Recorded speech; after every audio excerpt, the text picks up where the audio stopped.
Hello and welcome to the first episode of PotsideChats, where we discuss all things China, from politics to culture, new trends and old traditions, whatever we fancy, it's all on the menu.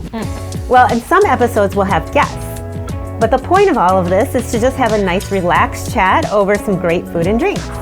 Great food like this glorious hot pot meal in front of us.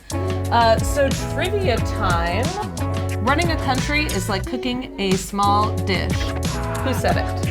The chef? That's a good guess, but no. Okay. Lao Tzu, world-renowned Chinese philosopher and echoed by President Xi Jinping in 2013. So, you take care and time and consideration into cooking a dish, like running a country? Exactly, taking the same care as you do to run a country as you do to cook a delicious delicacy. I feel like we're in the middle of a segue. It does feel like that, yeah. Because we are.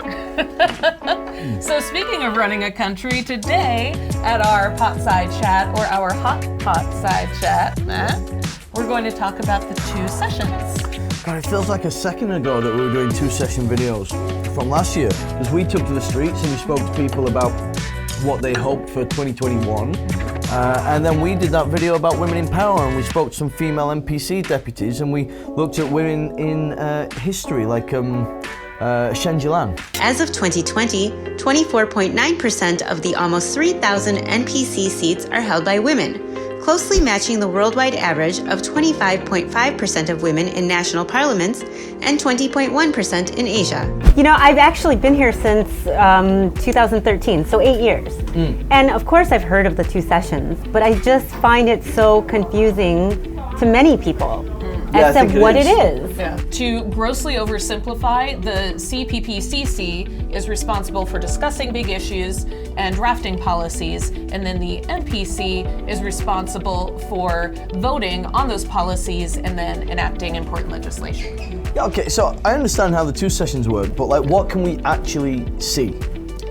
Oh, well, China is leading the way in green development, and the initiative was actually a big, important highlight for the 13th Five-Year Plan, which came about in, 2016? Since 2016, more than 500 million people have gone green in this mass movement, turning green deeds into planted trees in China. By 2019, 122 million trees have been planted in arid regions in Inner Mongolia Autonomous Region, Gansu, Qinghai, and Shanxi provinces. It's going green faster too because a lot of the forestation programs that are in place now. I saw that actually firsthand on my trip to Inner Mongolia, and they brought us to a place and they had a huge billboard that was just a picture of sand dunes, like as far as the eye could see, and then you look at the actual landscape today and it was tall trees, lush grass, absolutely beautiful. You would never know that that was a sand dune. And then they brought us to another area that was just starting the afforestation process, and there were grids of grasses that anchor in the dunes, getting them ready for tree planting later on. And it was so cool to see that whole process firsthand. Sounds cool. Yeah. You know, it's funny because I found this photo of me in Beijing at the Great Wall in 2013. And then last year I went to the Great Wall and the sky was completely blue compared to back then when it was completely smoggy. So you can totally see it's super obvious that the pollution reduction has taken place. And you know, it's funny, I remember in 2015 there was a guy going around with a vacuum vacuuming the smog out of the air. And then he took the smog out of the vacuum and compressed it into like a brick. I mean, isn't that nuts? Yeah, you can't imagine, I don't think it'd be even possible to do that now. No, it's so beautiful now. Yeah, okay. Well, okay, that's a good point. So you can't talk about major accomplishments unless you talk about poverty alleviation. It was huge for China. And poverty is such a complex issue, of course, and they came at it from a few different angles, and I really found that commendable. Yeah, okay, so I have seen this one, I guess.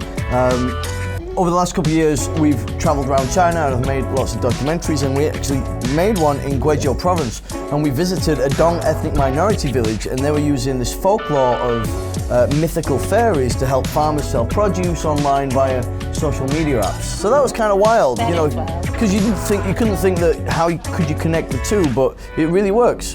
Very creative. Yeah. I love that. 楠楠，你来介绍这个鸭霸。Yadan. Yadan. Yeah, very tasty. Buy all this fresh produce from here straight to your door. How many people have you helped out of poverty?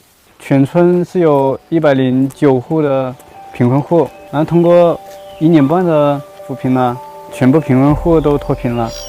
So how do we feel about our first Potside chat? Well, I love the hot pot.